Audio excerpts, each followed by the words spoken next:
This could quite possibly be the earliest I've ever done this. It's just after 6 o'clock in the morning right now. And it's so peaceful out here. Hello, good morning, and happy Sunday, everyone. I forgot to do my act of kindness first. Oh, this shouldn't be too long. Anyway, let's see, my low was, and this is something that really always happens to me, but only last night did it really feel that way. Like, whenever I have dinner up here at Cuco Lake, especially on Saturday night, right? Like, right after dinner, there's like a brief period of time where I just can barely stay awake. It was especially bad last night because, like, I am fighting the urge to fall asleep, and my family is very competitive for a card game called Spades. Maybe you've heard of it. I'll explain how it works in a minute. Anyway, for those of you who don't know. If you don't know how Spades works, I'll explain after I do the low high act of kindness. But in spite of all that, if anyone asked, I was playing possum because things started off pretty rough for me, and I wound up tying for first. So, yeah, that was my high. I mean, don't get me wrong. I got some roaring waves coming in. Anyway, so, I mean, don't get me wrong. Being with my family was a big enough high as it is. But, to put it over the top, we had a great dinner. Had fun playing cards. That was all great. And my act of kindness was, if anyone was done having their dinner, I offered to, clear their plate for them. So, and some people, I was able to do that for some people. That was awful nice of me to do. So, right, how does Spades work? Well, basically, you start off with 7 cards from, your typical 52 card playing deck.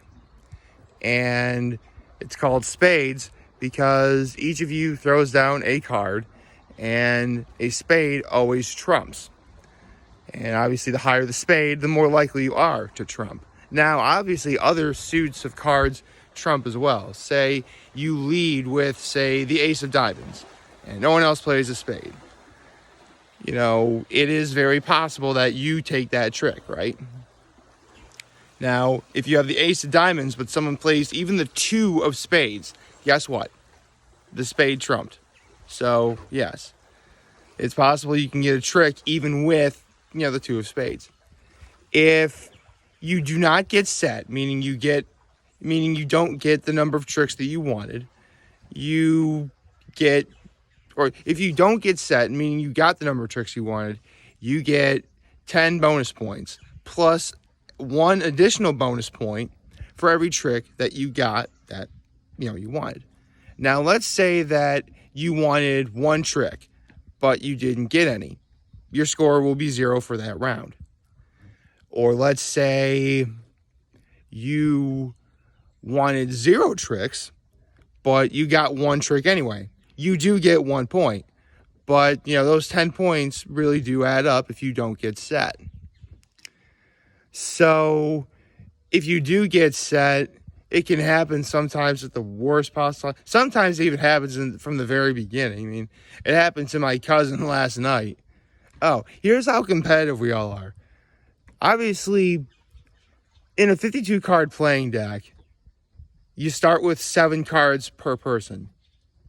Basically, we had to have 2 full tables of like 6 people. Yeah, it was 6 people. So 6 times 7 is 42. There's 10 cards left, and there you go. And basically, my uncle is sort of doing a tally where, like, it's gonna be like golf. If you're there, whatever like place you get like a point. But again, you want to do it in golf, so lowest score wins. Right now, technically 4 people, including myself, are currently tied for first because there was a tie at my table and a tie at the other family table. Here's the funny part, though. The highest score from the other table was 113, meaning 2 people got, 113. That was my aunt and my brother, actually. At my table, though, it was myself and my cousin We both got 116, so we win. It was great. Anything else? Oh, right. This is actually a very important rule. No matter what, you always have to follow suit. Now, what does that mean? Again, let's say you play the ace of diamonds. You absolutely need to play a diamond no matter what. Now, if you don't have a diamond in your hand, but you want to get rid of a card, you can simply throw it away. Or if you're looking to get a trick, and you actually have a spare spade, you can use that to get your trick too. It gets really competitive. Honestly, I find myself wanting less tricks than more tricks, unless I have the right hand. Now, some things are given. I just said earlier that, the higher the spade, the likely you are to trump everyone. Basically, if you have the ace of spades, that's an automatic one trick. If you have the ace of spades in your hand and it gets to your turn to say how many tricks you want in that round, you say one, no matter what. And you could use that same logic for the king of spades and the queen of spades. Because obviously, queen, king, ace. Those are the three best cards in the entire deck. If you have one of those in your hand, you're the ace of spades are guaranteed a trick. The king, very much guaranteed a trick. The queen, almost guaranteed. Because remember, the king and the ace could still very well be out there.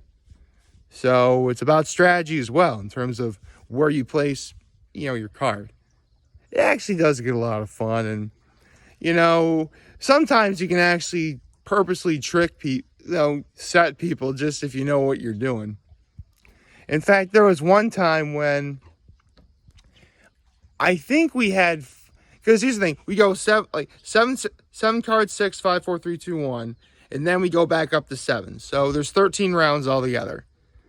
In a perfect world, the perfect score would be almost 200 points or something. Or, no, it'd be 21 plus, no, it'd be 28 plus 20, I don't know. But basically 130 on would be a perfect score, meaning at least you didn't get set once throughout the entire game, which is possible. I mean, it's been a long time since I've personally really ever, actually, I don't think I've ever played an entire game of spades without getting set at least once. I mean, here's the thing, getting set is bad, but getting set multiple times is worse. So you kind of want to make sure you don't do it too often. I think throughout the entire game last night, I got set, I want to say twice, but if I really think hard, it was probably more like 3 times.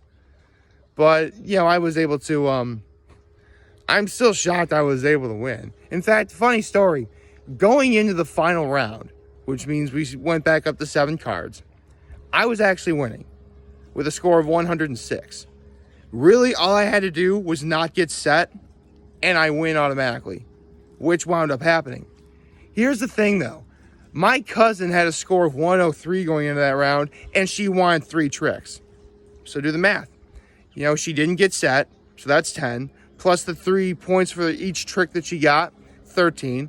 103 plus 13, 116. That's how we tied.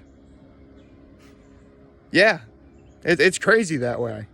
It winds up happening. I mean, this isn't the first time I ever tied either. I can think of other examples where, where I've tied with others. Sometimes, though, we'll actually have a straight tournament where we play 2 games of spades in which you have the 2 tables and you have the winners from each table, play in the winner's table and you have a loser's table. And actually, I forgot how we settled it, because here's the thing. If you're playing from 7 down to 1, then back up to 7, you can only have up to 7 people. I think, no, here's what we did. The highest scores, if 1, 2, 3rd through 1st place automatically got to go to the winner's table. Now, if there was a 4th place from both tables, whoever was the higher score from either table, they got to go on to the winner's table. That's how it worked. Although I don't think we've ever had a situation where we've had too many people because of a tie. Or maybe we have. I don't know. I gotta think about that. For the record, I've been able to get to the winner's table before, but I have never won at all. I know for a fact that's been the case. In terms of people in my family who I really gotta be wary of, well, one obvious answer would be my father.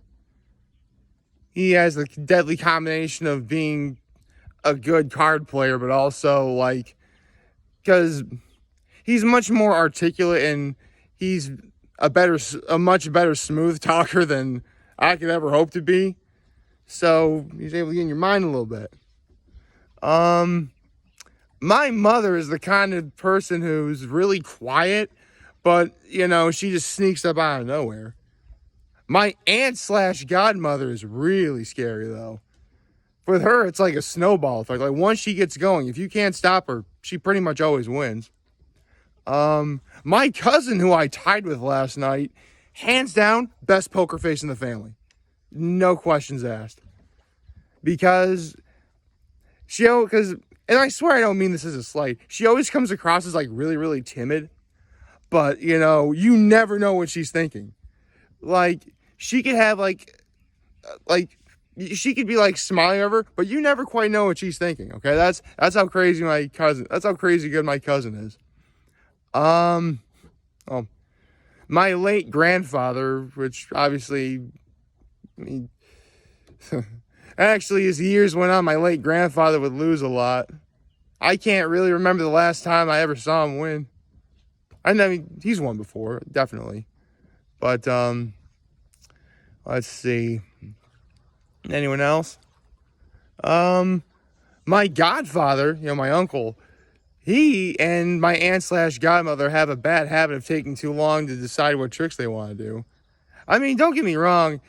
You are technically free to take as long as you want when deciding a trick, but, you kind of want to get things moving here, It's just one of those scenarios. Let's see. Anything else I should probably tell you about spades? Oh yeah, you don't want to be the one who deals the cards. Oh yeah, basically, throughout the game, everyone has an opportunity to deal a card. Oh, if you're playing with 6 or 7 people, you're guaranteed to be dealing cards at least twice. And when it comes to determining what tricks you have or whatever, if you deal, you're the last one to decide what tricks you want. Here's the thing. Someone has to get set every round. Every round, someone has to get set, no matter what. If you have, say, 7 cards, and throughout the entirety of your table, at least 7 tricks are made, you have to say 1 if you're dealing. Now, if there's 6 out of 7 cards, because, obviously, people want up to 6 tricks throughout your table, that is, you can't say 1. Because if you said 1, then no one will get set at all, and that's not how it works. Someone has to get set. And it's actually kind of the dramatic nature of it all. So, if you're dealing, it's really bad. It gets worse when you're dealing and you only dealt say 2 or 3 cards in that round. Guess what? You have 6 or 7 people. Someone's going to want a trick at some point. Some people want more than 1 trick. So it's very easy for there to already be 3 tricks out there. And if you have a hand that's bad, you have to say 1 no matter what. Or, if it's if you have say, if you're playing with 3 cards in your hand, you could say 2. I mean, you could. I mean, just for laughs, if you know for a fact you're not going to get anything. And sometimes, seriously, there are times I've wanted 0 tricks at all, and I wound up getting a trick anyway. In fact, full disclosure, that happened last night to me, at least once. So, yeah, it gets really competitive. And maybe someday in the future I'll do a live stream or something where everyone at my table is playing or something. I don't know. That'd be a nice idea. It would be a particularly long video. But, it definitely happens. Any other rules I should explain about? Let's say I talked about how you have to follow suit. I talked about how we go from 7 cards down to 1 card, then back up to 7. I talked about how you don't want to be the one who deals. Talked about, obviously, what card trumps what. Obviously, well, I could have done a better job. Basically, I know I said that all spades trump, and obviously the higher the spade, the like you are a trump. So let's say you play the 2 of spades. If someone plays the 3 of spades, they trumped you. Which means if you were looking to use the 2 of spades to get a trick, guess what? You no longer have the trick because the 3 of spades are played. If no one plays a spade at all, the highest suit is the one that wins. So again, you play the ace of diamonds, no one else plays a spade, no one else can get no one else can get higher than the ace of diamonds, so you get the trick. Very simple. Pretty much if you have a handful of face cards or possibly aces, you're very tempted to say 1. I usually wind up not doing that because for the most part, I do a pretty good job of, I believe the term is called sandbagging. But, yeah. It's weird. I never thought I'd ever do a video where I talk about my family playing cards. I mean, there was a brief period of time a couple of years ago where I just, I could not even, if you will. Seriously, there was, I'll never forget when it happened. This is, 2017, where I mentioned how my uncle/godfather takes forever to determine a trick. It was a combination of, to see how many tricks he wanted. It was a combination of that and my aunt/godmother. There was literally a 2-minute period of time when it was her turn to decide how many tricks she wanted. And she was just too busy talking with everyone else to really pay attention to what she was doing. No kidding. I had to yell at her to finally make a bid. I'm like, just make a bid already, please. So, yeah. And, God. So, basically, a game that could take, 15 to 20 minutes to play was, almost 45 minutes. Yeah. And that's another thing. Again, I just mentioned earlier. Again, you're free to take as long as you want to determine how many tricks you want. But you kind of want to get things rolling along here. So, yeah. Right now, we're going to be playing spades every night. And I mentioned how my uncle, not my godfather, but another uncle I have, is keeping tabs of, who places what every night. And, again, like in golf, the lowest score wins. So, right now, I'm currently winning. Hold on. I knocked on wood yesterday and wound up winning, so who knows? Maybe that's the key. Maybe that was the mojo and I didn't even know. They rhymed. So, yeah. That wouldn't be a bad idea to get some friends together when this whole pandemic thing is over and teach everyone to play spades. That'd be really cool. Or maybe I could do an introductory video for those of you who don't know how to play. I don't know. Just a thought. But yeah, last night was great. We all got together. We helped everyone unpack at the cottage that, my family is renting, which is actually a little ways down. It's around that cove, by the way. Anyway, last night we had, I said we were having lasagna for dinner, what you just said, but you know what? It's my mom's lasagna. It's still awesome. Again, I never order lasagna when I go out, and my mom makes she actually made a lasagna with the way I described it. She made it with, the ground beef and sausage. But she actually made a vegetarian lasagna because my aunt, my uncle, and my cousin from Boston, well, actually, they're from Reading, Massachusetts, but they live near Boston. They're sort of living a healthier vegetarian diet, partly because my cousin and my uncle are both allergic to nuts, which, is a very serious thing. In fact, no kidding, one of the hors d'oeuvres that there was last night was one of those fancy cheese balls, and it was covered in nuts. I'm like, hey, that thing is covered in nuts. You may want to be careful. So I saved them. That was my act of kindness. I saved my uncle and my cousin because I'm awesome like that. And I love my family, so there we go. Let's see. They had hors d'oeuvres, cheese plate, meat, cheese, crackers, nuts, mixed nuts. We had those. For dinner, we had a salad, lasagna, and okay. The way they made like these shortbread blondies because again my aunt and my cousin and my uncle are allergic to nuts, so they couldn't have the other dessert, which is a mom food I probably could do in the future. So expect me to talk about my mom's caramel nut brownies in the future. That's a mom food chronicle I ought to talk about. So so look forward to that one in the future. My mother's caramel nut brownies. Those are really, really good. Here's the thing, though. My mom is not opposed to using brownie mix in making brownies. Guess what? These caramel nut brownies don't use brownie mix. In fact, they don't follow a traditional brownie recipe whatsoever. It's a mix of some kind. But if anyone can guess what box mix that my mom uses to make caramel nut brownies, I will be very impressed. Because these are probably the best brownies I've ever had. So, yeah, there we go. Actually, a very wonderful night. Obligatory seaweed shot. Yeah, I actually almost couldn't tell when I got out here, but it rained last night. That's why the dock is like soaking wet. I actually thought it was a really bad case of morning dew.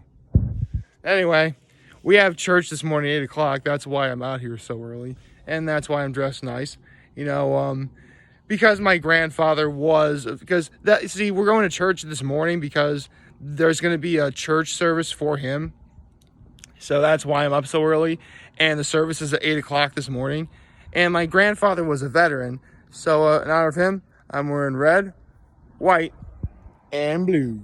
So, yes. There we go. So after this service, we're going to be going to a Bath National Cemetery to visit his gravesite. And we'll see what the day takes us from there.